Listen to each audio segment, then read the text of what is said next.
सभी दोस्तों को नमस्कार।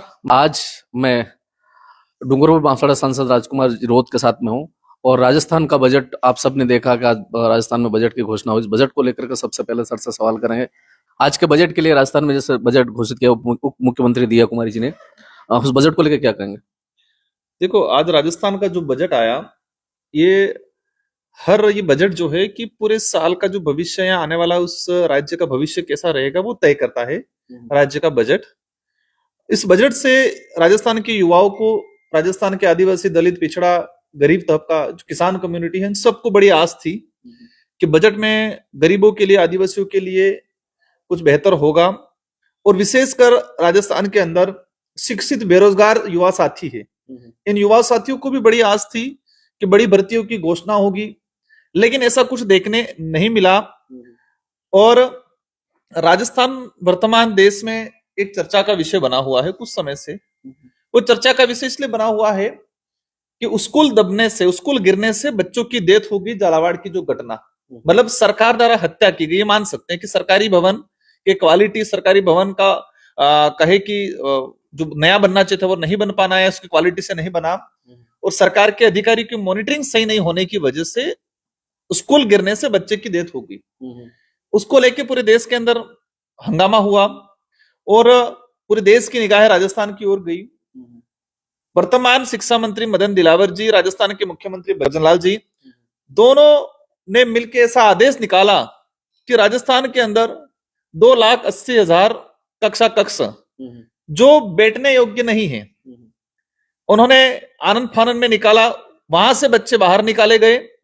और आज राजस्थान में 1500 से अधिक, सरकारी रिकॉर्ड है कि 1500 से अधिक, वैसे तो ग्राउंड पे तो 2 से 2,500 स्कूल ऐसी हैं जहां पर बच्चे बाहर बैठ रहे हैं, बरामदे में या किसी पेड़ के नीचे या किसी किराए के मकान में, या नजदीकी, जो मतलब नजदीकी नहीं कह सकते इसको, 4 से 5 किलोमीटर दूरी पे जो सीनियर स्कूल है, वहां पर 5वीं और 6ठी, पहली दूसरी क्लास पढ़ने वाला बच्चा वहां पर पढ़ने जा रहा है। मतलब उस नजदीकी स्कूलों में मर्ज कर दिया गया है। ये राजस्थान के शिक्षा मंत्री जी और राजस्थान के मुख्यमंत्री जी की बड़ी विफलता है। और एक दिया कुमारी जी बजट के दौरान कह रही थी कि ये जो स्कूलों की वजह से जो हालतें हैं ये पिछली सरकार के दौरान हुआ। देखो, किसी कांग्रेस को दोष देना, कांग्रेस आएगी बीजेपी को दोष देगी, बीजेपी कांग्रेस को देगी, दोनों का खेल वर्तमान जनता समझने लगी है। ये स्वाभाविक है कि दोनों सरकारों ने राजस्थान के एजुकेशन स्ट्रक्चर को मजबूत करने पे फोकस नहीं किया गया है।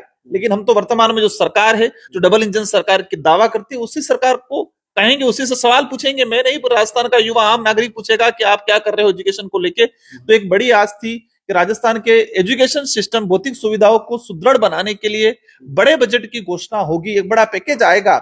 लेकिन वर्तमान वित्त मंत्री जी द्वारा एक वो कहे कि ऊंट के मुंह में जीरा वाली कहावत को सार्थक करने का काम किया। छोटा सा 200-300 करोड़ का बजट जो नए भवन बढ़ाने को लेके कुछ घोषणा की है, मतलब वो 1-2 जिलों का भी बजट नहीं है। राजस्थान के अंदर जानकारी में आया 2 से 2,500 करोड़ की आवश्यकता है एजुकेशन सिस्टम को बेहतर बनाने के लिए। जो जर्जर हैं, जो नवीन हैं, या शौचालय हैं। कल ही हमारे पार्लियामेंट के अंदर सांसद महोदय ने कहा, और यह सच्चाई है, कि राजस्थान के अंदर एनीमिया, और विशेषकर आदिवासी इलाके के अंदर बच्चियां एनीमिया से शिकार हैं, ब्लड की कमी है, कुपोषित है, और इसमें बड़ा जिम्मेदार सरकारें हैं। कई स्कूलों के अंदर शौचालय नहीं होने की वजह से बच्चियां पानी नहीं पी पा रही है, और जो बच्चा पानी नहीं पी रहा है तो उसका स्वाभाविक है वो एनीमिया होना है। तो ऐसे दुर्दशा कर रही कि कह रहे अमृतकाल, डबल इंजन, क्या हुआ? एक बड़े बजट की आवश्यकता थी आदिवासी इलाके के एजुकेशन सिस्टम को सुधारने के लिए, क्योंकि आदिवासी इलाके के अंदर आज पहली क्लास का बच्चा नदी नाले पहाड़ को पार करके सीनियर स्कूल में जाने के लिए मजबूर हो रहा है, और कई जगह बच्चों ने स्कूलें छोड़ दी गई है। तो उस बड़े बजट की आस थी, लेकिन कुछ मिला नहीं। युवाओं के लिए जैसे कई लोग रिएक्शन दे रहे हैं कि युवाओं को कई सारी भर्तियों की आस थी, उस पर क्या कहेंगे? एक संविदा के नाम से घोषणा कर दी मात्र, और 1-2 डिपार्टमेंट में हल्का फुल्का एक बड़े पैकेज, जैसे कि आज एजुकेशन डिपार्टमेंट में पोस्ट खाली है, पटवारियों की पोस्ट खाली है, ग्राम विकास अधिकारियों की पोस्ट खाली है, पशुधन सहायक की पोस्ट खाली है, हर डिपार्टमेंट में, पुलिस डिपार्टमेंट के 30% पोस्ट खाली हुई है, हर डिपार्टमेंट में रिक्त पद हैं। सरकार को इन डिपार्टमेंट की व्यवस्था को सुदृढ़ बनाने और राजस्थान के बेरोजगार युवाओं को नौकरी देने के लिए बड़ी घोषणा करने की जरूरत थी, लेकिन नहीं की गई है। और ये राजस्थान का युवा आने वाले पंचायती राज चुनाव में वर्तमान सरकार जो डबल इंजन का दावा करती है, इनके इंजन को फेल करने का काम करेगी। युवाओं को नौकरी लेने वाला नहीं, नौकरी देने वाला बनाएंगे, एक वो कहे कि मतलब जुमलेबाजी, भाई युवा, जो जिस युवा के पास कोई सहारा नहीं है आप उनको डाइवर्ट कर रहे हो, क्योंकि आप राजस्थान में भाजपा की सरकार पेपर लीक और नौकरियों के नाम के लेके युवाओं के साथ छल कपट हुआ, उसी बात को लेके सत्ता में आई है। उन्होंने बड़े बड़े दावे किए थे कि हम करोड़ों नौकरियां देंगे राजस्थान के युवाओं को, लेकिन कुछ नहीं हुआ है। आज 7.5-8 करोड़ पॉपुलेशन है राजस्थान की, तो गवर्नमेंट सेक्टर में, प्राइवेट सेक्टर में कम से कम 1 करोड़ युवाओं को तो मिलना चाहिए, लेकिन कहीं कुछ नहीं है। तो आज जिस तरह से हालात है, और विशेषकर आदिवासी बाहुल्य क्षेत्र के लिए एक बड़ी आस थी, लंबे समय से हम डिमांड कर रहे हैं, क्योंकि राजस्थान की सरकार हो या केंद्र की सरकार हो, पर्यटन टूरिस्ट के नाम पे ढंढेरा पीटने का काम कर रही है।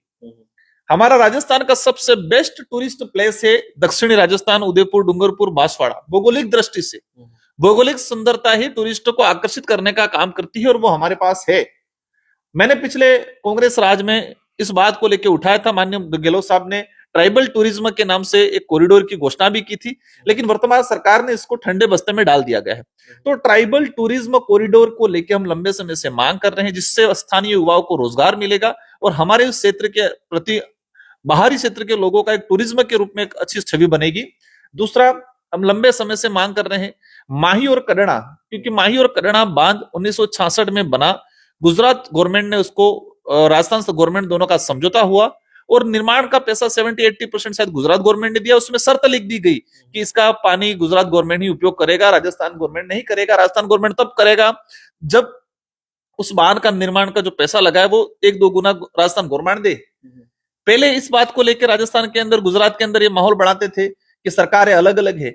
आज तो राजस्थान में भी बीजेपी की सरकार है, केंद्र में बीजेपी की सरकार है और गुजरात में भी बीजेपी की सरकार है। तो फिर राजस्थान के, दक्षिणी राजस्थान के आदिवासी पिछड़ा इलाका जो बांसवाड़ा, डूंगरपुर, साथ ही हमारे जालोर के लोग भी इसकी डिमांड कर रहे हैं, राजसमंद के लोग भी डिमांड कर रहे हैं। तो इस समझौतों के अकॉर्डिंग, समझौते के अकॉर्डिंग पैसा राजस्थान गवर्नमेंट गुजरात गवर्नमेंट को दे, या फिर दोनों जगह उनकी सरकार है तो आपस में समझ ले। तो हमारी डिमांड थी कि माही और कड़ना बांध और माही नदी से डूंगरपुर, बांसवाड़ा के जितने जो तालाब हैं, इन तालाबों को आपस में कनेक्टिविट किया जाए, जितनी नदियां हैं उनको कनेक्ट किया जाए और कनेक्ट करके एक बृहद सिंचाई परियोजना का घोषणा की जाए, ताकि हमारा व्यक्ति जो गुजरात पलायन के लिए जा रहा है, हम बांसवाड़ा के कुशलगढ़, छोटी सरवा, आंबापुरा, काटोल, उस इलाके का हम देखते हैं पूरा का पूरा परिवार पलायन होके जा रहा है। दानपुर का इलाका पूरा का पूरा परिवार होके, क्योंकि यहाँ पर रोजगार नहीं है। तो एग्रीकल्चर सेक्टर में एक बड़ा स्कोप है।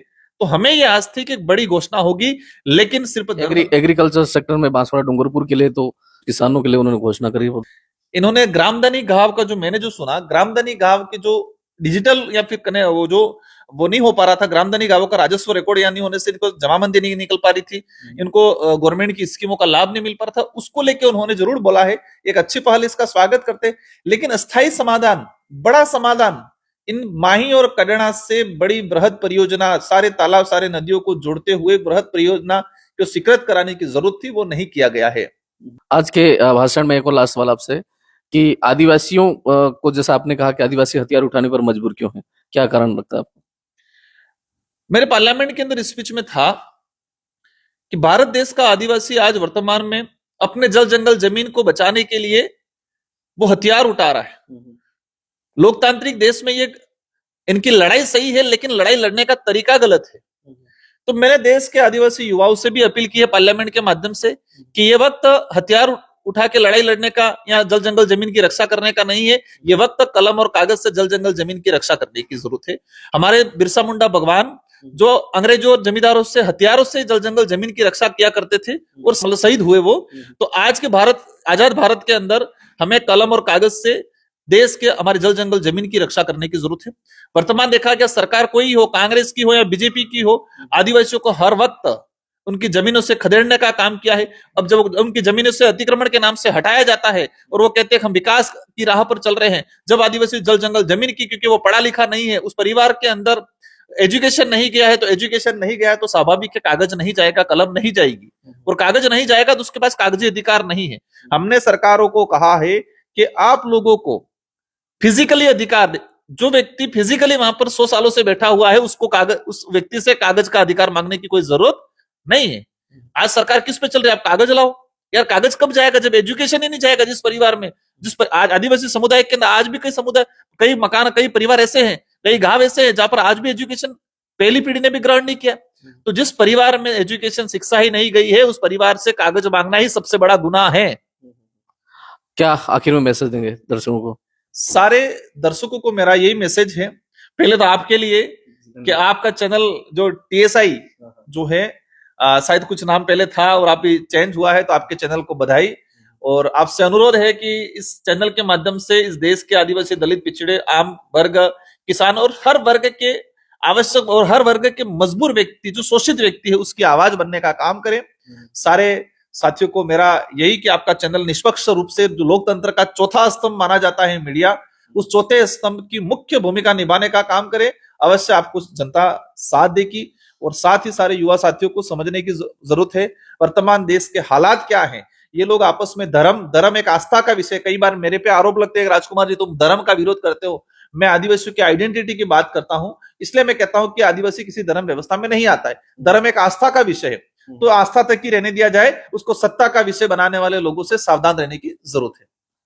बहुत बहुत धन्यवाद। तो ये थे हमारे बीच में सांसद महोदय। हमने राजस्थान के बजट को लेकर के, आगामी पंचायती राज चुनाव को लेकर के और आज की स्पीच को लेकर के सर से बातचीत की। हमारी बातचीत को लेकर के आपके क्या विचार है कमेंट बॉक्स में लिखें और चैनल पर नए चैनल को सब्सक्राइब जरूर करें। बहुत बहुत धन्यवाद।